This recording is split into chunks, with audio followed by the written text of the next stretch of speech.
मैं क्योंकि बहुत सालों से हम मंत्री जी से जुड़े हुए हैं, मंत्री जी की सरपरस्ती में राजनीति कर रहे हैं और मतलब इस टिकट में भी उनकी बहुत अहम भूमिका रही। तो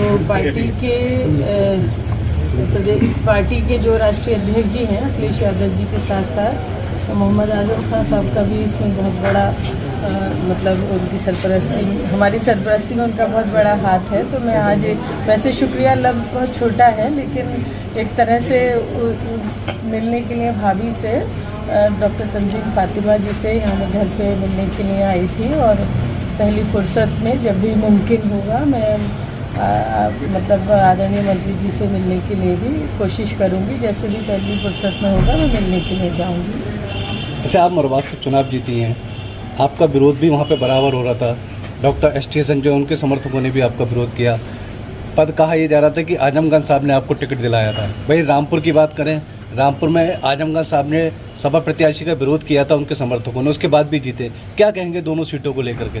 देखिए, मैं आपको बताऊं कि चाहे मैं चुनाव लड़ी हूं और चाहे यहाँ वाले कैंडिडेट चुनाव लड़े हों, हम दोनों ही समाजवादी पार्टी की वजह से चुनाव जीते हैं, पार्टी की वजह से।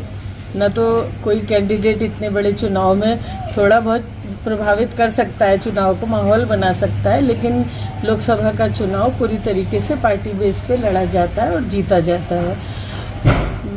जो हमारे आज़म खान साहब हैं उनकी वजह से आपने बात कही, अभी आज़म खान साहब नेता हैं, और जो आपने बात कही मुरादाबाद की या रामपुर की, तो आज़म खान साहब कोई मुरादाबाद या रामपुर तक सीमित नेता नहीं है, वो पूरे प्रदेश के और पूरे देश के नेता हैं। और दूसरी बात ये है कि जो बात आप लोग कह रहे हैं कि जो यहाँ के कैंडिडेट के बारे में भी मुझे सुनने को मिला कि वो आज़म साहब के बारे में कुछ बयानबाजी कर रहे हैं।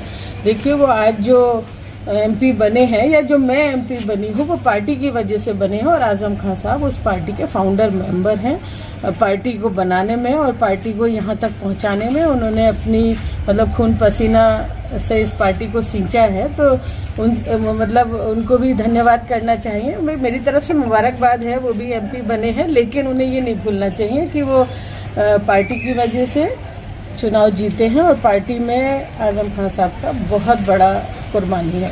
मैडम, कल जब महिबुल्लाह साहब जीते और उनसे एक सवाल किया गया कि आप क्या आज़म खान साहब से मिलने जाएंगे, उनके घर पे मिलने जाएंगे, वो जेल में आप मिलने जाएंगे, तो उन्होंने कहा कि वो जेल नहीं है, सुधार गृह है, और सुधार गृह में जो है वो मिलने नहीं जाया जाता है, दुआएं की जाती हैं। इस पर आप क्या कहेंगी? देखिए, मैं इसमें ज़्यादा तो क्या कहूँ, लेकिन ये है कि वो उनकी, क्योंकि वो एक राजनीतिक व्यक्ति नहीं है, ना मालूम कैसे किस तरह से वो चुनाव का टिकट मिला और चुनाव में जीत गए। मैं तो यही कहना चाहूँगी कि ये राजनीतिक जो इमेच्योरिटी है, अपरिपक्वता है, वो मुझे तो नज़र आ रही है। क्या आप जीतने के बाद एस टी हसन साहब से मिलेंगी? देखिए, एस टी हसन साहब कल भी भाई थे और आज भी भाई हैं। लेकिन चुनाव में तो नहीं दिखे आपके भाई। देखिए, मैं अपने भाई बहन होने का फर्ज निभा सकती हूँ, उनको भाई होने का फर्ज उन्हें निभाना था, तो उन्होंने नहीं निभाया। आप ही कह रहे हैं कि दिखाई नहीं दिए। चलिए।